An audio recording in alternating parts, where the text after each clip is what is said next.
आज अचानक मेरो मोबाइलमा करिब 1 लाख रुपैयाँ पैसा चाहिँ बिहानै ट्रान्सफर भएछ।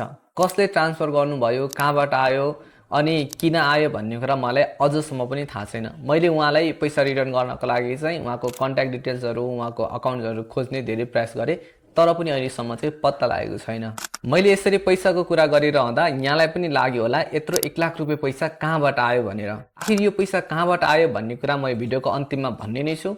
तर त्यो भन्दा अगाडि मान्छेलाई पैसा भन्ने बित्तिकै किन अट्र्याक्ट गर्छ त भन्ने कुरा हामी बुझ्नेछौँ। अहिलेको समयमा कोही व्यक्ति चाहिँ महिनाको लाखौं रुपैयाँ सुतेको समयमा पैसा कमाइरहेको छन् भने कसै चाहिँ 1 रुपैयाँ पनि पैसा नभएर तडपिरहेको अवस्थाहरू छ। यदि तपाईहरू पनि घरमा बसेर पैसा कमाउन चाहनुहुन्छ भने यो भिडियो अन्तिमसम्म हेर्नुहोला। यहाँले सुतेको समयमा पनि कामै नगरी पैसा कसरी कमाउन सकिन्छ भनेर सोचिराख्नु भएको छ भने त्यो चाहिँ शेयर मार्केट हो साथीहरू, तपाईहरूले सही सुन्नुभयो। यदि तपाईहरू सुतेको समयमा पनि पैसा कमाउन चाहनुहुन्छ भने शेयर मार्केटलाई यो समय बुझ्न एकदमै जरुरी छ। यदि तपाईहरुलाई शेयर सम्बन्धी जीरो नलेज छ भने यो भिडियो अन्तिमसम्म हेर्नुहोला। जीरो देखि हिरोसम्म पुर्याउने जिम्मा मेरो भयो। सर्वप्रथम हामी शेयरलाई बुझौं। आखिर शेयर भनेको हो चाहिँ के हो त? धेरै मान्छेहरूले शेयर बारे चाहिँ सुन्छन् तर उनीहरूलाई बेसिक कन्सेप्ट नै थाहा हुँदैन। फर्स्टमा चाहिँ हामी शेयर भनेको के हो भन्ने कुरा बुझौं। एकछिनको लागि कल्पना गर्नुहोस् एउटा कुनै ए भन्ने कम्पनी छ र त्यो ए भन्ने कम्पनी चाहिँ अझ ठुलो बनाउन चाहन्छ। उक्त कम्पनीलाई ब्रान्च अझ विस्तार गर्नुपर्ने छ, टेक्नोलोजी विकास गर्नुपर्ने छ अथवा प्रोडक्सनलाई चाहिँ बढाउनु पर्ने छ भने चाहिँ उसलाई चाहिँ धेरै पैसाको आवश्यकता पर्छ। यस्तो टाइममा कम्पनीहरुसँग दुईवटा अप्सन हुन्छ। फर्स्ट बैंकबाट लोन लिने, दोस्रो भनेको चाहिँ आफ्नो कम्पनीको ओनरशिपको केही हिस्सा शेयर चाहिँ बेच्ने। जब कम्पनीले आफ्नो शेयरलाई चाहिँ सानो सानो भागमा डिभाइड गर्छ त्यसलाई नै शेयर भन्ने गरिन्छ। यदि हजुरहरु कुनै पनि कम्पनीको शेयर किन्नुहुन्छ भने हजुर पनि त्यो कम्पनीको चाहिँ सानो ओनरशिप बन्नुहुन्छ। तपाईको ओनरशिप चाहिँ सानो हुन सक्छ तर टेक्निकली हेर्ने भने तपाई त्यो कम्पनीको बिजनेसको एक हिस्सा हो। यदि फ्युचरमा कम्पनी ग्रो भयो भने त्यसको नाफा बढ्छ र तपाईले चाहिँ त्यसबाट प्रॉफिट लिन सक्नुहुन्छ र शेयरको प्राइस पनि बढ्नेछ। यस्तो अवस्थामा तपाईले किनेको शेयरको पनि भ्यालु बढ्नेछ। यसरी भनिरहँदा तपाईलाई चाहिँ खुल्दुली होला नेपालमा चाहिँ शेयरको कारोबार कहाँ हुन्छ भनेर। नेपालमा शेयर किनबेच हुने मुख्य संस्था भनेको नेपाल स्टक एक्सचेन्ज यानी कि नेप्से हो। यही मार्केट भित्र चाहिँ banking sector, hydro power sector, insurance company, hotel sector लगायत धेरै कम्पनीहरू लिस्टेड छन्। हजारौं मानिसहरूले चाहिँ प्रत्येक दिनलाई चाहिँ शेयरलाई चाहिँ किनिरहेका हुन्छन् र बेचिरहेका हुन्छन्। प्रॉफिट पनि बुक गरिरहेका हुन्छन् भने कहिलेकाहीँ लस पनि बिहोरिरहेका हुन्छन्। मार्केटमा सबैले पैसा कमाउँदैनन्। आखिर किन त? किनकि धेरै मानिसहरू नलेज बिना मार्केटमा प्रवेश गर्ने गर्छन्। कसैले फेसबुक ग्रुपमा एउटा पोस्ट देख्यो, कसैले युट्युबमा यो शेयर डबल हुन्छ भन्ने भिडियो हेर्यो, कसैले साथीहरूको कुरा सुन्यो अनि रिसर्चै नगरी पैसा हालिदियो। सुरुवातमा कहिलेकाहीँ लकले प्रॉफिट पनि हुन्छ तर लङ टर्ममा चाहिँ नलेज बिना मार्केटमा टिक्न असम जस्तै हुन्छ। अर्थात तपाईको पैसा पनि डुब्न सक्छ। तर नडराउनुहोस्, म यस भिडियोमा हजुरलाई 1 बाइ 1 गाइड गर्नेछु कसरी पैसा कमाउने भन्ने कुरा।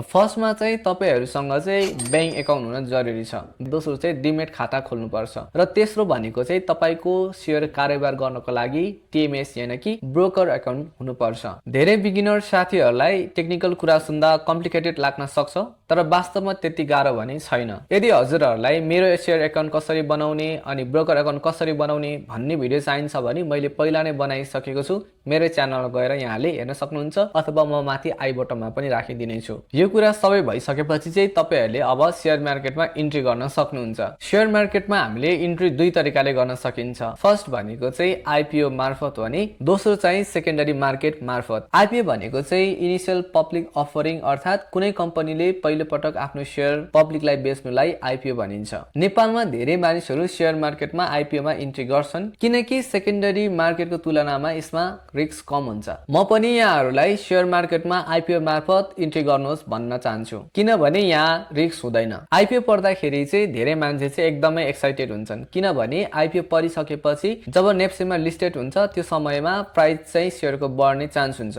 तर वास्तविक खेल चाहिँ सेकेन्डरी मार्केटमा सुरु हुन्छ। अब सेकेन्डरी मार्केट बारे बुझौँ है त। सेकेन्डरी मार्केट भनेको चाहिँ डेली बेसिसमा शेयर किनबेच हुने ठाउँ हो जहाँ चाहिँ हरेक सेकेन्डमा चाहिँ प्रत्येक शेयरको चाहिँ प्राइस चेन्ज भइरहन्छ। यही यही ठाउँमा मानिसहरूले ठूलो प्रफिट पनि कमाउँछन् र यही ठाउँमा धेरै मानिसहरू इमोसनली कोल्याप पनि हुन्छन्, अर्थात् कतिपय त घरविहीन पनि हुन्छन् र डुब्छन् पनि। किनकि सेकेन्डरी मार्केट चाहिँ इमोसनको खेल होइन, यो चाहिँ एनालाइसिसको खेल हो। यदि तपाईहरू सक्सेसफुल इन्भेस्टर बन्न चाहनुहुन्छ भने तपाईहरूले दुईवटा कुरा चाहिँ बुझ्न एकदमै जरुरी छ। फर्स्टमा चाहिँ टेक्निकल एनालाइसिस हो भने सेकेन्डमा चाहिँ फन्डामेन्टल एनालाइसिस। टेक्निकल एनालाइसिसमा चाहिँ तपाईहरूले मार्केटको chart, trend, volume, support, resistance हेरेर फ्युचर मोमेन्टको अनुमान गर्न सक्नुहुन्छ। यो चाहिँ मार्केटको साइकोलोजी बुझ्ने विज्ञान जस्तै हो। अर्कोतर्फ चाहिँ फन्डामेन्टल एनालाइसिस हुन्छ। यसबाट भने तपाईहरूले चाहिँ कम्पनीको वास्तविक अवस्था थाहा हुन्छ। कम्पनी प्रफिटमा छ कि छैन, डेब्ट कति छ, म्यानेजमेन्ट कस्तो छ र फ्युचर ग्रोथ पोटेन्शियल कस्तो छ,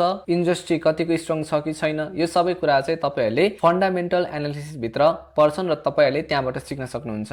तपाईहरूले देखेको जति पनि प्रोफेसनल इन्भेस्टरहरू छन् ती सबैहरू चाहिँ हाइप हेरेर होइनन् तर डाटा हेरेर चाहिँ इन्भेस्ट गर्ने गर्छन्। तर बिगिनरले भने चाहिँ सोसियल मिडियाको पोस्ट हेरेर चाहिँ इन्भेस्ट गर्ने गर्छन्। यही कारणले गर्दाखेरि चाहिँ बिगिनरहरू चाहिँ मार्केटमा सुरुमा टिक्न सक्दैनन् र प्रोफेसनलहरू चाहिँ यहाँनिर निकै ग्रो हुन्छन्। जति पनि इमोसनल वेमा आएर बिगिनरहरूले चाहिँ इन्भेस्ट गर्छन् तिनीहरू चाहिँ प्राय मार्केटमा कहिले पनि टिक्न सक्दैनन्। तपाईहरूलाई एउटा कुरा थाहा छ, शेयर मार्केटले कहिले पनि तपाईको पैसा डुबाउन चाहदैन। सधैँ हामी आफ्नो पैसा आफैले डुबाउँछौँ। कसरी भने मार्केट बढ्दाखेरि चाहिँ मान्छेलाई प्राय लोभ लाग्ने गर्छ अनि उसलाई लाग्छ यो कम्पनीको शेयर अझै बढ्छ होला, त्यसैले उसले चाहिँ होल्ड गरेर राख्छ, त्यसलाई बेच्दैन। जब मार्केट चाहिँ घट्छ त्यो समयमा चाहिँ एकदमै प्यानिक हुन्छ, अब चाहिँ घाटा लाग्ने भयो भन्छ अनि उनले चाहिँ घाटामै आएर बेचिदिन्छ। यही फियर र ग्रिडले चाहिँ लाखौं मानिसहरूको पोर्टफोलियोलाई चाहिँ डिस्ट्रोय गरिरहेको छ। प्रोफेसनल इन्भेस्टरहरू चाहिँ एउटा डिसिप्लिनमा चाहिँ चल्छन्। उनीहरूलाई चाहिँ कहिले बाई गर्ने, कहिले होल्ड गर्ने अनि कहिले मार्केटबाट एक्जिट लिने भन्ने कुरा पहिला नै प्रष्ट थाहा हुन्छ। तर धेरै जसो बिगिनरहरूले चाहिँ इमोसनको भरमा आएर चाहिँ डिसिजन गर्छन्। यसै कारणले गर्दा शेयर मार्केटमा साइकोलोजीको ठूलो फ्याक्टर मानिन्छ।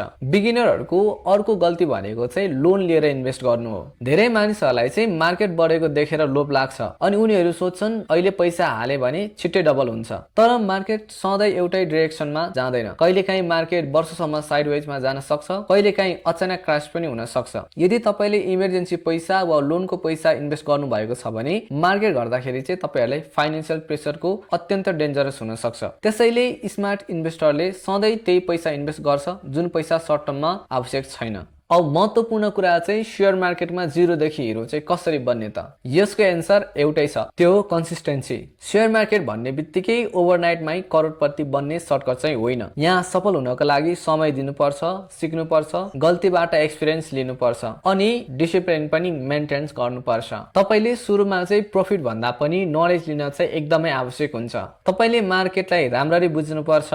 हजुरलाई सुरुमा प्रफिट भन्दा पनि नलेजको अझ इम्पोर्टेन्ट हुन्छ। सुरुमा हामीले मार्केट स्टडी गर्नुपर्छ, कम्पनी स्टडी गर्नुपर्छ, इकोनोमी कसरी काम गर्छ बुझ्नुपर्छ र ग्लोबल न्यूजले मार्केटमा कस्तो इफेक्ट पार्छ भन्ने कुरा बुझ्नुपर्छ। यदि हजुरहरू शेयर मार्केटमा इन्भेस्ट गर्न चाहदै हुनुहुन्छ भने सुरुमा सानो एमाउन्टबाट चाहिँ सिक्नुहोस्। यदि हजुरहरूको चाहिँ लस भयो भने चाहिँ लेसन सिक्नुहोस्, प्रफिट भयो भने चाहिँ ओभर कन्फिडेन्ट नहुनुहोस्। पहिला चाहिँ यहाँहरूले चाहिँ लङ टर्मको चाहिँ माइन्डसेट चाहिँ डेभलप गर्नुपर्छ, किनकि वास्तविक वेल्थ ट्रेडिङ चाहिँ ट्रेडिङबाट मात्र हुने होइन। यो चाहिँ सही इन्भेस्टमेन्ट लाई चाहिँ समय दिएर चाहिँ बिल्ड हुने कुरा हो। आज चाहिँ तपाईँ बिगिनर पनि हुन सक्नुहुन्छ र सुरुमा टेक्निकल चार्ट हेर्दाखेरि केही नबुझ्न पनि सकिन्छ। मार्केटको रेड र ग्रीन कलरले पनि सुरुमा चाहिँ कन्फ्युज बनाउन सक्छ। तर यदि तपाईहरू चाहिँ डेली थोरै थोरै कुरा चाहिँ सिकिरहनु भयो भने बिस्तारै तपाईँ चाहिँ मार्केटको ल्याङ्ग्वेजहरू चाहिँ बुझ्न थाल्नुहुन्छ। हस्त साथीहरू, तपाईहरूले भिडियो हेरिहाल्नु भयो। यो भिडियो कस्तो लाग्यो र नेक्स्ट भिडियो चाहिँ म कुन टपिकमा बनाऊ तल कमेन्ट पनि गर्नु होला।